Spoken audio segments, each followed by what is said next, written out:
Hi friends, welcome to comment show. அன்பர்கள் பார்த்து கொண்டிருப்பது என்எஸ்பிசி தமிழ் யூடியூப் சேனல். நான் உங்கள் நியமத் முகமது. தமிழ்நாட்டின் பிரபல தொலைக்காட்சி சமூக வலைதளங்களில் ஒரு நியூஸ் கார்டு வெளியிட்டிருக்காங்க. அதில் உள்ள விஷயம் என்னன்னாக்கா, தமிழ்நாட்டில் ஆட்சிக்கு வருவதுதான் பாஜகவின் உச்சபட்ச வளர்ச்சி. வெற்றியை முத்தமிடும் அளவுக்கு பாஜக மக்களை நெருங்கிவிட்டது. தீவிரமாக பணியாற்ற வேண்டும். யார் எதிராக வேலை செய்தாலும் பாஜக வளர்ச்சியை அணை போட்டு தடுக்க முடியாது. தமிழ்நாடு பாரதிய ஜனதா கட்சி தலைவர் அண்ணாமலை இவர் தான் பேசியிருக்காரு. தமிழகத்தில் ஆட்சிக்கு வருவதே பாஜகவின் உச்சபட்ச வளர்ச்சியா? ஓகே, இதுக்கு நம்ம தமிழ்நாட்டு வாசகர்கள்லாம் என்ன மாதிரியான எதிர்வினையாற்றிருக்காங்க, கமெண்ட்ஸில் எப்படி போட்டு வருத்திருக்காங்க கொஞ்சம் பார்ப்போம். ஓகே,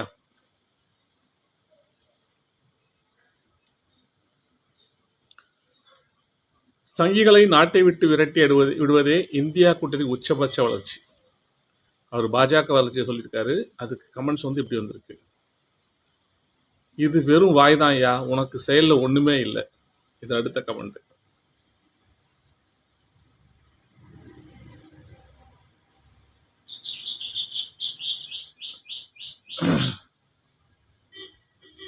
இஸ்லாமிய கிறிஸ்தவ தலித் மக்களுக்கு எதிரான கொள்கைகளையும் சித்தாந்தங்களையும் RSS என்ற அமைப்பின் வழியாக செயல்படுத்தும் பாஜகவை நிச்சயமாக நாட்டு மக்கள் ஒரு நாள் அப்புறப்படுத்துவார்கள். இது ஒரு சொல்லியிருக்காரு. தாமரை மலர்ந்தே தீரும் அப்படின்னு திரும்ப திரும்ப கூறியதால் ஆளுநர் பதவியை பெற்றார் ஒருவர். அதனாலோ என்னவோ ஆளாளுக்கு வாங்கிய காசுக்கு மேல கூறாங்க. ஒரு ஆளுநர் பதவியோ இணையமைச்சர் பதவியோ கிடைக்காதா என்று ஏங்கி நிற்கிறார்கள். அதிமுக இல்லை என்றால் சட்டமன்றத்திற்கு உறுப்பினர்கள் வந்திருக்க முடியாது. அதே அதிமுகவை கழற்றிவிட்டதனால் பாராளுமன்ற தேர்தலும் தோற்றார்கள். தங்களது வாக்கு சதவீதம் அதிகரித்து விட்டது என்கிறார்கள். ஆனால் 2019 விட 2024 திமுக அமோக வெற்றி பெற இவர்கள்தான் காரணம். 2000 வாக்கள் வித்தியாசத்தில் வெற்றி பெற்ற திருமா லட்சம் வாக்கள் வித்தியாசத்தில் வெற்றி பெற்றார். இப்படி நிறைய தொகுதிகளில் சார், தொண்டர்களை உற்சாகப்படுத்த பேசலாம் தான், அதற்காக தொண்டர்களே இல்லாத போது பேச வேண்டுமா? நீங்க நல்ல தலைவராக இருந்தால் தமிழ்நாட்டிற்கு ஆதரவாக குரல் கொடுக்க வேண்டும். டெல்லிக்கு ஜால்ரா அடிக்க நீங்க எதுக்கு? நிதி வாங்கி தர முடியாது, திட்டங்களும் தர முடியாது, ஆனால் ஓட்டு மட்டும் போட வேண்டும் என்றால் எப்படி ஓட்டு மட்டும் போட வேண்டும் என்றால் எப்படி? மாநில அரசு வேறு, திமுக வேறு. திமுகவை சீண்டுவதாக நினைத்துக் கொண்டு தமிழ்நாட்டில் உள்ள மக்களுக்கு எதிராக இருந்தால் தாமரை மயிலில் கூட மலராது அப்படின்னு சொல்லியிருக்காரு. இந்த கருத்துக்கு ஆதரவாக 276 பேர் தம்ஸ்அப் காமிச்சிருக்காங்க, சிரிச்சிருக்காங்க. ஓகேயா? அப்புறம் அடுத்த கமெண்ட் பாருங்க. எப்படியாவது தமிழ்நாட்டில் பிஜேபி கட்சியை வளர்த்து விட வேண்டும் என பிரதமர் மோடி, அமித்ஷா உட்பட அக்கட்சியினர் அனைவருமே கடுமையாக முயற்சிக்கின்றனர். தமிழ்நாட்டைச் சேர்ந்த அனைவருமே பிஜேபியில் சேர வேண்டும் என பேராசைப்படும் அளவுக்கு அவர்களின் தவிப்பு உள்ளது. பொய் வாக்குறுதிகளை கொடுத்து மக்களை ஏமாற்றிய அரசியல்வாதிகளை பார்த்து தமிழக மக்களுக்கு சலித்துவிட்டது. பிஜேபி கட்சியினும் இதே குணமுடைய வெற்று வாய்ச்சல் வீரர்கள் என்பதே உண்மை. 2014 பாராளுமன்ற தேர்தலில் இவர்கள் கொடுத்த வாக்குறுதிகளில் கீழ்கண்ட 4 முக்கியமானவை. வெளிநாட்டில் பதுக்கப்பட்டுள்ள இந்தியர்கள் கருப்பு பணத்தை கைப்பற்றி ஒவ்வொரு இந்தியருக்கும் தலா 15% பிரித்துக் கொடுப்பது. 2. ஆண்டு ஒன்றுக்கு 2 கோடி இளைஞர்களுக்கு வேலைவாய்ப்புகளை உருவாக்குவது. 3. பெட்ரோல் விலை பாதியாக குறைப்பது. 4. விவசாயிகளின் உற்பத்தி பொருட்களுக்கு 50% லாபம் கிடைக்க செய்வது.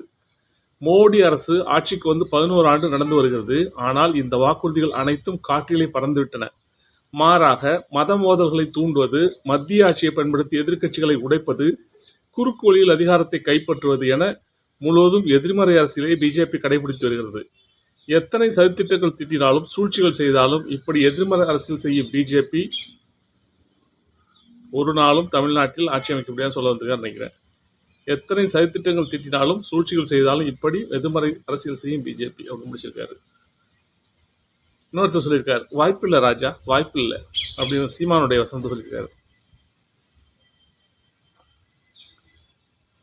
பாக்கியராஜன் ஒருத்தர் சொல்லியிருக்காரு, அடுத்தது தமிழ்நாட்டு மல்ல இந்தியாவிலேயே பாஜக இருக்காது அப்படின்னு சொல்லியிருக்காரு.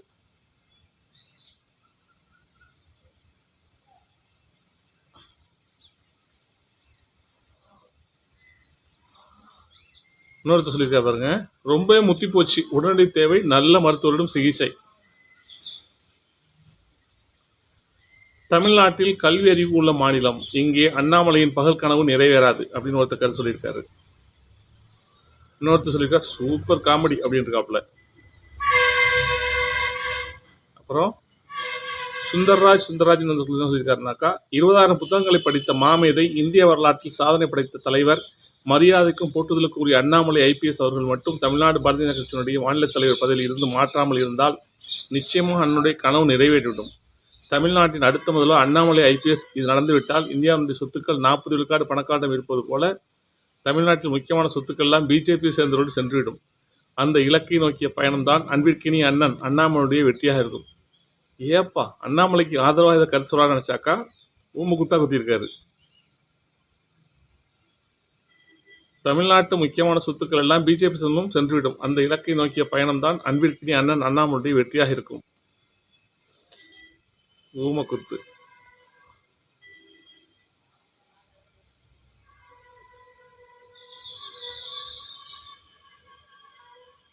வடசென்னை பாலாஜி ஆழ்ந்த இளைஞர்கள் சொல்லியிருக்காரு.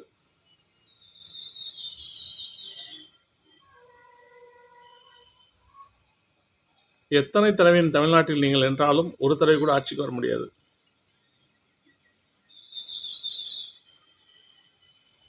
எம்பி எலெக்ஷனில் 40க்கு 40 அண்ணாமலை ஜெயிச்சிட்டார். அடுத்து 2020 சட்டமன்ற எலெக்ஷன்லையும் வருது, அதுலேயும் 234 ஜெயிச்சிடுவார்.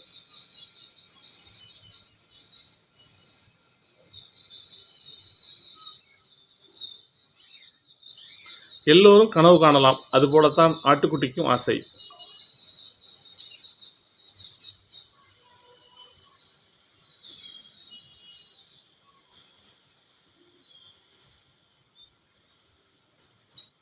அடே தற்குறி, ஒரு ஒன்றிய அளவில் உள்ள கவுன்சில் பதவியை தேர்தலில் நின்று ஜெயித்துவிட்டு வந்து பேசு.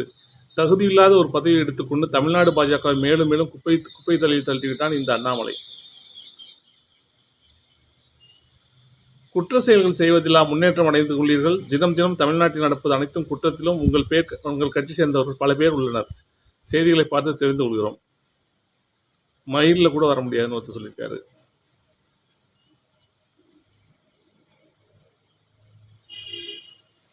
மிச்சம் மீதி இருக்கும் வளங்களை குஜராத்திற்கு தாரை வார்க்க வேண்டும். அதுதானே உங்களுக்கு முடியும்.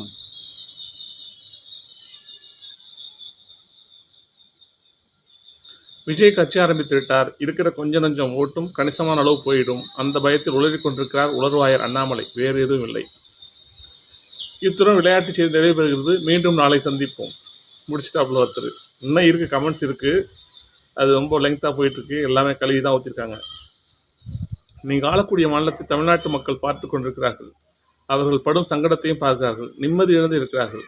அதனால் தமிழ்நாட்டு மக்கள் அறிவாளிகள், அன்பானவர்கள், பண்பானவர்கள். உங்களை நம்பி வாக்களிக்க மாட்டார்கள்.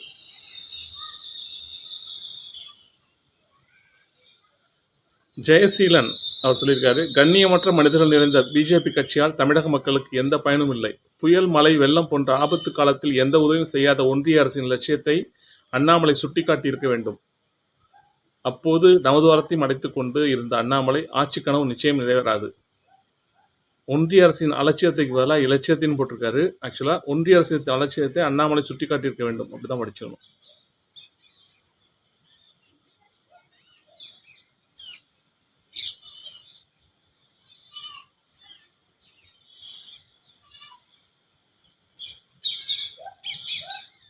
நீங்கள் வரவே வேண்டாம். இங்கு உள்ள சில எட்டப்பன் வேலை பார்க்கும் அரசியல் கட்சி அரசியல்வாதிகள் இங்கும் அங்குமாக இருந்தே சாவர்க்க வேலை செய்து உங்களுக்கு வேண்டியதை செய்து கொடுப்பார்கள்.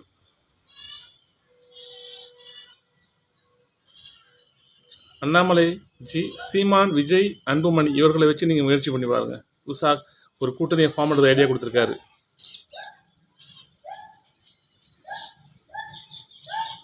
கண்டிப்பா உனக்கு வாய்ப்பில்லை ஆடு பிரபு அப்படின்னு ஒருத்தர் சொல்லியிருக்காரு. கண்டிப்பா உனக்கு வாய்ப்பில்லை ஆடு.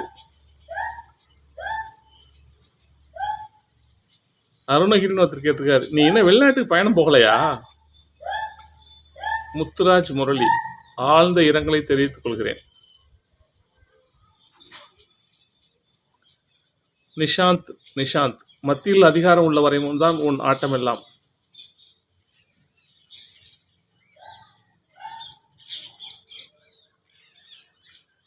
யாரு மேலேயும் சவாரி பண்ணாம கூட்டணி இல்லாமல் நின்று காட்டுங்க பார்க்கலாம். நோட்டா ஜெயிச்சிடும்.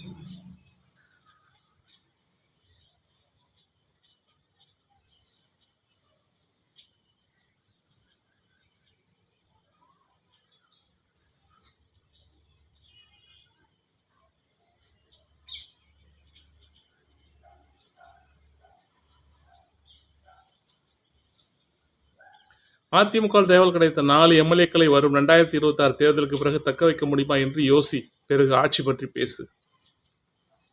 பிரகாஷ் சுப்பிரமணி சொல்லியிருக்காரு.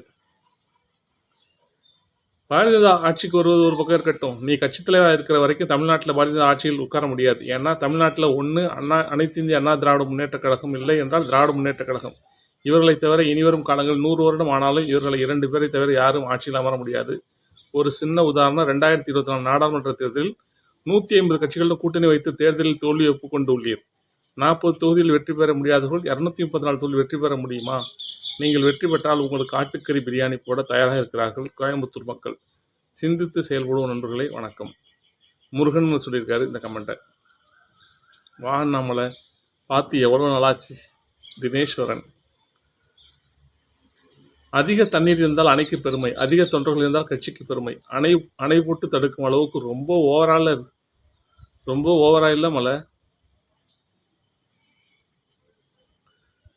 ராஜேந்திரன் சொல்லியிருக்காரு, கனவுகள் தூக்கத்தில் தான் வர வேண்டும் என்று அவசியம் இல்லை, தூங்காமலோட கனவு வரலாம்னு சொல்லியிருக்காரு. அதாவது அண்ணாமலை கண்டது பகல் கனவுன்னு சொல்லியிருக்காரு.